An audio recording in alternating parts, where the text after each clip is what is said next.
this is a tough issue for some. And then you think to yourself, is it really a tough issue?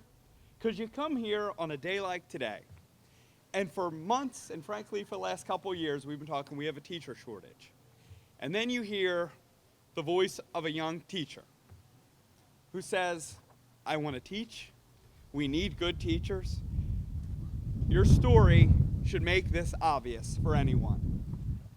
If you have any desire to play to the best in people and turn your back on those who would play to the darker angels, you would let these dreamers teach in our schools. It is obvious and it is past time. Thank you, Senator Schwenk, for keeping this fight going for years. Thank you for Yohani for being that one voice in the House who said, this bill will happen. Thank you for our Latino caucus for saying, this is important to a community, but it's important to a commonwealth that needs qualified teachers. This is an obvious piece of legislation that should sail through the Senate.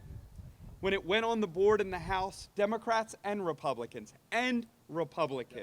Republicans who knew what was the right thing to do, put up the vote. They turned their back on the demagogues and those who would distort the facts.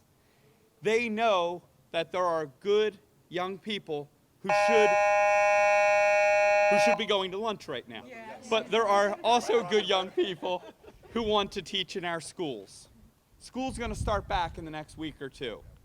Let's make sure when these schools start that the best teachers are there possible, that we have the right teachers. Let's make sure we have the dreamers and all of the best in Pennsylvania teaching in our schools. Thank you, Yohani, and the entire caucus for sticking together on what should be an easy issue.